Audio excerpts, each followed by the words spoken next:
Bismillahirrahmanirrahim. Assalamualaikum warahmatullahi wabarakatuh.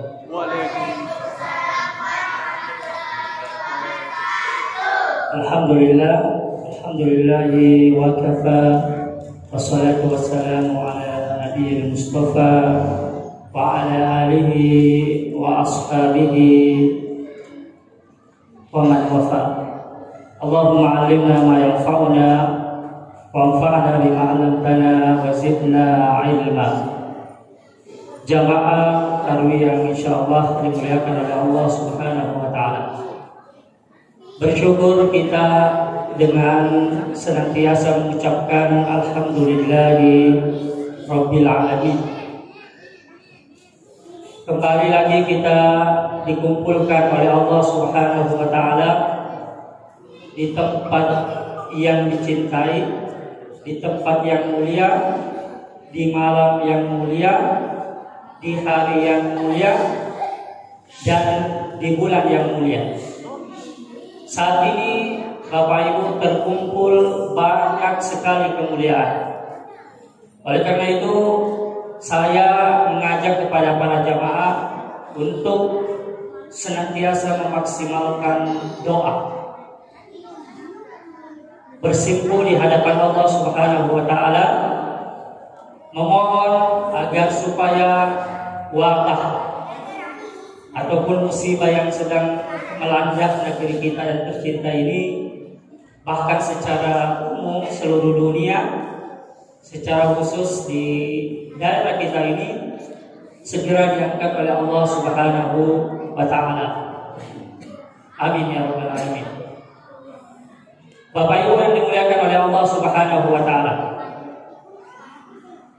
perumpamaan bulan Ramadan seperti anak-anak Yakub alaihissalam. Sebagaimana Nabi Yakub alaihissalam memiliki 12 anak, begitu juga di dalam setahun itu ada 12 bulan. Sebagaimana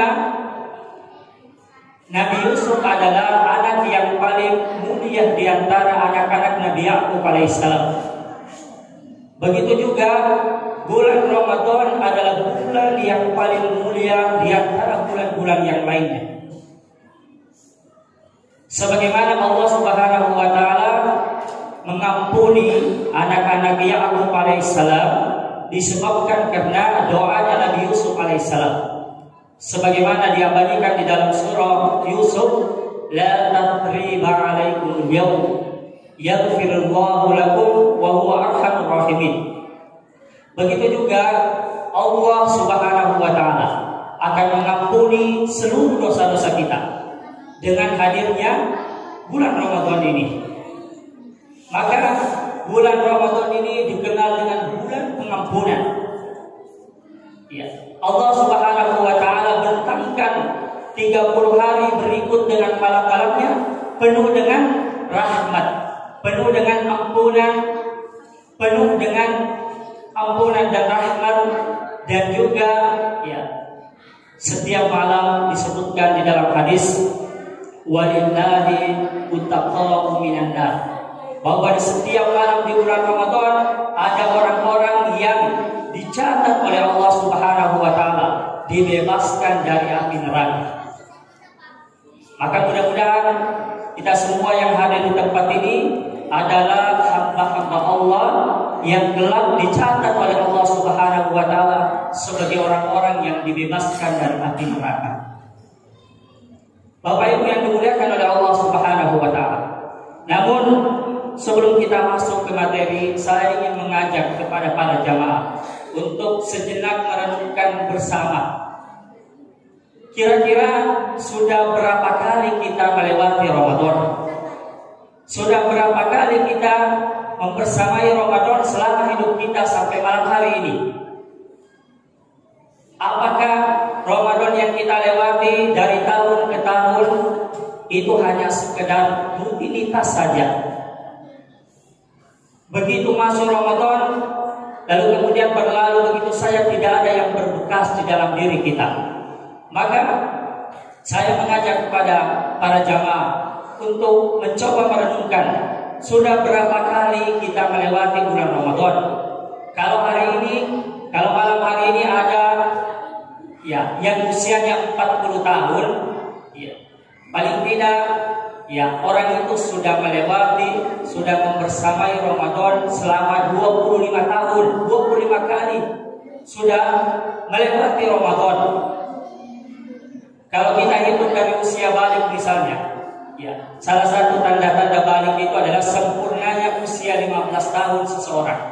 Maka orang yang sudah berusia 40 tahun malam hari ini berarti dia telah melewati membersamai Ramadan sebanyak 25 kali. Pertanyaannya kemudian Bapak Ibu, bagaimana Ramadan kita dari tahun ke tahun? Apakah dari tahun ke tahun itu ada perkembangan, ada kemajuan? Apakah grafiknya semakin naik atau justru semakin turun? Kalau kita lihat, ya, bagaimana Ramadannya Nabi kita Muhammad SAW. Nabi itu, Bapak Ibu, hanya mendapatkan 9 kali Ramadan saja. Ya, beliau di usianya 40 tahun diutus oleh Allah Subhanahu wa taala, 13 tahun berdakwah di Mekah, 10 tahun berdakwah di Madinah, di usianya kira-kira 52 tahun baru turun syariat puasa ini. Artinya Nabi meninggal di usianya 63 tahun, berarti Nabi kita Muhammad SAW beliau hanya mendapatkan 9 kali Ramadan di dalam hidupnya. Tapi kualitas Ramadannya Nabi dari tahun ke tahun itu grafiknya semakin naik. Maka ini yang perlu kita renungkan Bapak Ibu, bagaimana ya dari hari ke hari kualitas ibadah kita semakin meningkat. Bapak Ibu yang dimuliakan oleh Allah Subhanahu wa taala, Ramadan ini hadir salah satunya adalah akan mengampuni seluruh hamba-hamba Allah Subhanahu wa taala. Allah Subhanahu wa taala bentangkan tadi 30 hari berikut dengan malam-malamnya. Itu penuh dengan rahmat, penuh dengan ampunan dari Allah Subhanahu wa taala dan itqun minan nar, pembebasan dari api neraka. Lalu bagaimana kita mendapatkan ampunan dari Allah Subhanahu wa taala? Paling tidak ada 3 hal yang harus kita maksimalkan di dalam bulan suci Ramadan. Yang pertama adalah maksimalkan ibadah puasa kita. Karena Nabi Shallallahu Alaihi Wasallam bersabda, "Man shoma Ramadana imanan wa ihtisaban, ghufira lahu ma taqaddama min dhanbi." Perhatikan kalimat terakhir dari hadis ini, ghufira lahu ma taqaddama min dhanbi. Barang siapa yang berpuasa di bulan Ramadan karena iman, karena percaya, yakin bahwa perintah puasa itu datang dari Allah Subhanahu wa taala, bukan karena kita melihat teman kita berpuasa, melihat kawan kita berpuasa, kita juga ikut berpuasa. Tapi yang diminta bahwa kita yakin, kita percaya bahwa puasa itu adalah perintah dari Allah Subhanahu wa taala. Kemudian wahtisaban, mengharap pahala dari Allah Subhanahu wa taala. Maka perhatikan di akhir hadis ini dikatakan ghufira lahu, maka seluruh dosa-dosa kita 11 bulan yang lalu sampai hari ini Allah akan hapuskan itu semuanya. Bagaimana caranya? Maksimalkan ibadah puasa kita. Kira-kira berpuasa berat tidak Bapak Ibu? Berat. Oleh karena itu Allah Subhanahu wa taala yang dipanggil berpuasa siapa? Ya ayyuhalladzina amanu, wahai orang-orang yang beriman. Bukan orang-orang yang cerdas yang dipanggil, bukan orang-orang yang kuat fisiknya. Tidak. Karena orang yang kuat fisiknya, orang yang cerdas itu tidak mampu berpuasa. Hanya orang-orang yang beriman saja yang mampu berpuasa. Kenapa? Karena puasa sesungguhnya itu bukan hanya sekedar menahan lapar dan dahaga. Sebab kalau puasa itu hanya sekedar menahan lapar dan dahaga, anak-anak kita yang usia usianya kelas 3 SD, kelas 2 SD, bahkan kelas 1 SD, mereka sudah mampu menahan lapar dan dahaga dari terbitnya fajar sampai tenggelamnya matahari. Tapi yang berat itu berpuasa, bagaimana seluruh panca indera kita ini berpuasa, bagaimana mulut kita juga berpuasa, bagaimana mata kita juga berpuasa, bagaimana juga telinga kita berpuasa. Sebab orang yang tidak mempuasakan mulutnya, orang-orang yang berpuasa tapi di siang harinya berkata-kata kasar, menyakiti hati orang lain, berdusta, bergunjing, dan seterusnya, maka orang-orang ini sia-sia puasanya. Sebab Nabi mengatakan, man lam yada qawla zur wal amala bih falaysa lillahi hajat ayyada'a ta'amahu wa syarabahu. Barang siapa yang berpuasa dan tidak bisa meninggalkan kata-kata dusta, kata-kata berbohong, maka falaysa lillahi hajat. Allah Subhanahu wa taala tidak butuh dengan lapar kita, tidak butuh dengan haus kita. Maka bagaimana puasa itu tidak berat, karena segala panca indera yang kita miliki juga harus berpuasa. Kalau selama ini kita sudah memakai masker kurang kira-kira 1 tahun lebih, kita sudah memaskerkan mulut kita, menggunakan masker, memakai masker, mungkin kita bisa selamat dari virus corona. Tapi tidak ada jaminan bisa selamat dari mencela orang lain. Tidak bisa selamat dari mulut kita berkata-kata bohong. Tidak selamat dari mulut kita berkata-kata dusta dan seterusnya. Maka saat kita berpuasa, terapkan 3M. Saat kita berpuasa, terapkan 3M. Bagaimana caranya? M yang pertama, maskerkan mulutnya dengan banyak membaca Al-Quran. Jadi makna spiritual dari masker itu sebenarnya adalah bagaimana menahan mulut kita agar kita tidak berkata-kata dusta. Bagaimana memaskerkannya? Dengan cara membaca Al-Quran. Apalagi malam hari ini kita kenal dengan peringatan Nuzulul Quran. Allah Subhanahu wa taala turunkan Al-Quran pada bulan ini. Allah Subhanahu wa taala berfirman, "Syahrul Ramadan alladzi unzila fihil Quran." Jadi Al-Quran dengan Ramadan itu seperti dua mata koin yang tidak bisa dipisahkan antara satu dengan yang lain. Al-Quran itu ibarat seperti ruh dengan jasad. Jasad itu kalau sudah terpisah dengan ruh, maka jasad itu akan mati, tidak bisa bergerak. Begitu juga dengan Ramadan, rohnya adalah Al-Quran. Maka sibukkan diri kita di siang hari di bulan Ramadan dengan banyak membaca Al-Quran. Sebagaimana Nabi kita Muhammad SAW, bahwasanya Jibril mendatangi Nabi setiap malam di bulan suci Ramadan, dan malaikat Jibril ini tidak pernah datang setiap bulan kecuali pada bulan suci Ramadan, mengajarkan Nabi Al-Quran. Nabi menghafalkan Al-Quran di depan Jibril. Maka Bapak Ibu, saat kita berpuasa, maskerkan mulutnya dengan senantiasa membaca Al-Quran, memperbanyak berzikir.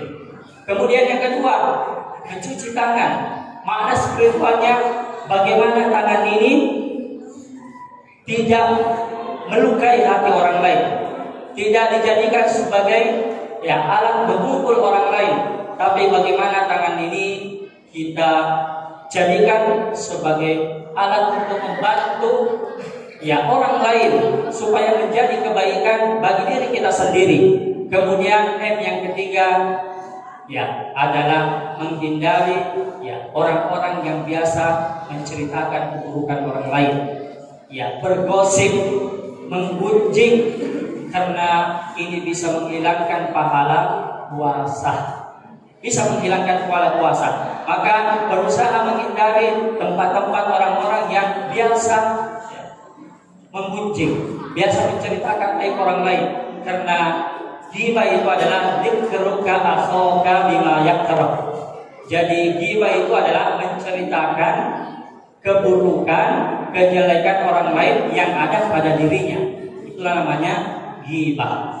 Bapak Ibu yang dimuliakan oleh Allah Subhanahu wa taala. Kemudian yang kedua, maksimalkan dengan qiyamul lail. Salat tarawih maksimalkan. Apalagi sebentar lagi kita akan memasuki puncak dari kemuliaan dari bulan ini. Di 10 terakhir adalah puncak kemuliaan daripada bulan suci Ramadan. Maka maksimalkan qiyamul lailnya. Karena Nabi mengatakan dengan redaksi yang hampir sama dengan hadis sebelumnya, Nabi mengatakan man qama ramadhana imanan wa ihtisaban wa ghufira lahu ma taqaddama min dzambi. Barang siapa yang berdiri tegak di malam hari dari habis sholat Isya sampai menjelang masuk waktu subuh, maka Allah akan mengampuni seluruh dosa-dosanya. Ketika sahabat bertanya kepada istri Nabi Aisyah, wahai Aisyah, bagaimana sholat malamnya Nabi di bulan Ramadan?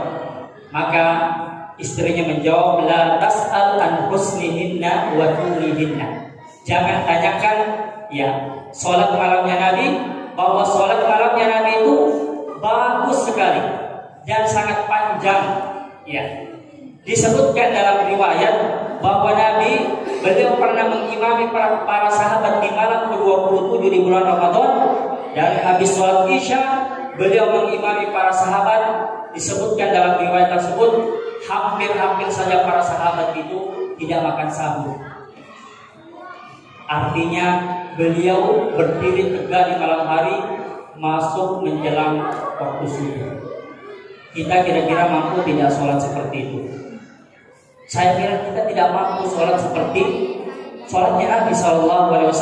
Kalau saja Nabi yang sudah dijamin masuk surga, sudah diampunkan dosanya yang telah berlalu dan yang akan datang, tapi ibadahnya Nabi luar biasa.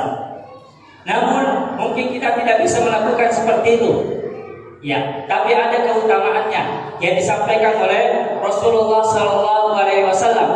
Man qama ma'al imami hatta yansharif kutiba lahu qiyamul lailah. Barang siapa yang sholat malam, sholat tarawih maksudnya, bersama dengan imam sampai selesai dengan witirnya, maka Nabi mengatakan kutiba lahu qiyamul lailah, maka dia seperti sholat semalam suntuk. Ya, jadi ini yang harus kita maksimalkan Bapak Ibu. Kalaupun mungkin kita tidak bisa bangun sholat malam menambah jumlah rakaatnya, maksimalkan sholat kita selesai bersama dengan imam sampai selesai witir. Karena Nabi mengatakan barang siapa yang sholat bersama dengan imam sampai menyelesaikan witir, maka dicatat atau seakan-akan berdiri sholat semalam suntuk. Ya, kalau kita ingin sholat malam lagi, tidak apa-apa, silakan sholat malam di rumahnya, tapi witirnya tidak perlu lagi, karena witir hanya sekali semalam saja. Bapak Ibu yang dimuliakan oleh Allah Subhanahu wa taala. Kemudian yang ketiga, ya, ketika kita memasuki 10 terakhir di bulan suci Ramadan, Nabi mengatakan man qama lailatal qadri imanan wa ihtisaban ghufira lahu ma taqaddama min dzambi. Barang siapa yang bangun di malam hari, sholat qiyamul lail, ya, pada malam Lailatul Qadar, kutiba lahu, maka Allah akan mengampuni seluruh dosa-dosanya. Ya. Oleh karena itu, Bapak Ibu, ya, mudah-mudahan kita semua istiqomah di dalam melakukan ibadah di bulan suci Ramadan. Karena biasanya trennya yang kita lihat 10 pertama masjid membeludak jamaah, 10 kedua ya safnya sudah mulai maju ke depan, 10 terakhir sudah semakin berkurang, tinggal 1 saf, bahkan tidak sempurna safnya saf pertama. Artinya banyak orang yang tidak mengetahui kemudian 10 terakhir, bahwa di 10 terakhir itu ada 1 malam, sebagaimana disebutkan dalam Al-Quran, inna anzalnahu fi lailatul qadar. Ya, sesungguhnya kami turunkan Al-Quran pada malam Lailatul Qadar, di mana Lailatul Qadar ini ya keutamaannya lebih dari 1000 bulan. Ya, kalau kita baca Al-Quran pada malam itu seperti membaca Al-Quran 1000 tahun atau lebih dari 1000 tahun. Kalau malam hari itu kita bersedekah. Makanya salah satu tipsnya, usahakan di 10 terakhir itu bersedekah di malamnya. 10.000 atau 20.000 atau 30.000, tergantung ya kemampuan ekonomi kita. Tapi jangan lewatkan di 10 terakhir itu tidak melakukan kebaikan termasuk bersedekah. Karena ketika terjadi peristiwa Lailatul Qadar pada malam itu, maka ibadah kita seperti atau lebih dari 1000 bulan. 1000 bulan itu kira-kira 83 tahun beberapa bulan. Ya, kalau usianya umat Nabi itu hanya berapa tahun? Ma baina sittin ila sab'in. Usianya Nabi kita, usianya umatnya Nabi maksudnya itu hanya berkisar 60 sampai 70 tahun. Bahkan Nabi meninggal di usianya 63 tahun. Abu Bakar meninggal di usianya 63 tahun. Ya, Umar meninggal di usianya 63 tahun. Itu artinya kita semua ini usianya tidak ada yang sampai 100.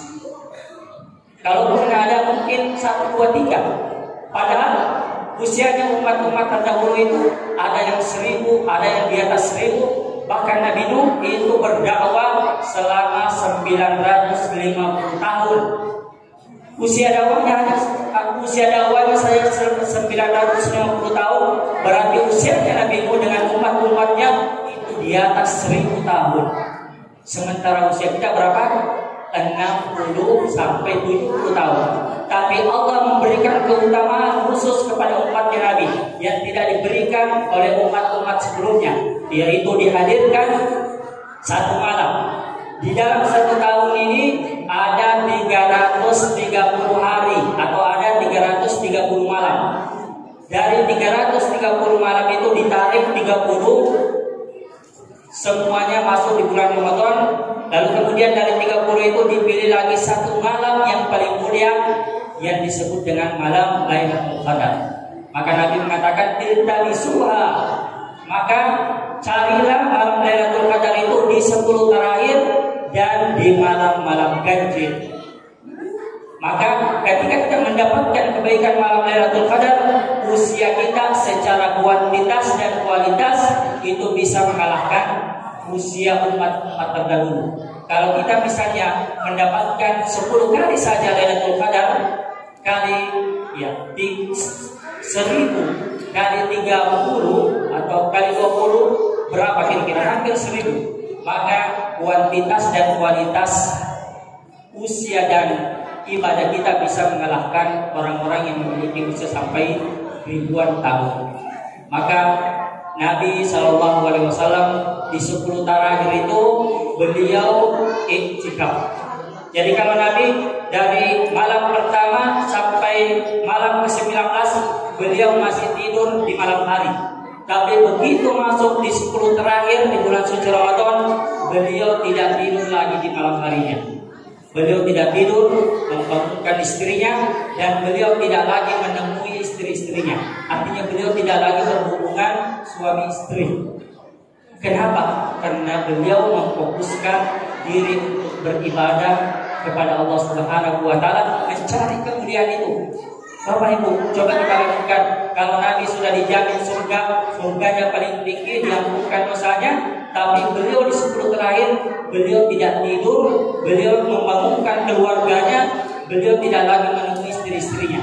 Bagaimana dengan kita? Tidak ada jaminan surga, tidak ada jaminan dosa-dosa kita diampuni. Tapi coba tinggalkan semua aktivitas dunianya dan fokuskan beribadah di 10 terakhir daripada bulan suci Ramadan. Mudah-mudahan dengan itu kita mendapatkan pengampunan dari Allah Subhanahu wa taala. Sebab ya perlu diingat bahwa tidak semua orang yang mendapatkan Ramadan mendapatkan pengampunan dari Allah. Nabi mengatakan rodi ma'am kumbriin, sungguh celaka, sungguh hina orang-orang yang mendapatkan Ramadan tapi Ramadan berlalu begitu saja tidak mendapatkan pengampunan dari Allah Subhanahu wa taala. Semoga insyaallah kita adalah hamba-hamba Allah yang diampuni dan dicatat oleh Allah Subhanahu wa taala sebagai orang-orang yang dibebaskan dari api neraka. Mudah-mudahan yang singkat ini bisa saling mengingatkan kepada kita semuanya untuk senantiasa meningkatkan kualitas ibadah kita. Assalamualaikum warahmatullahi wabarakatuh.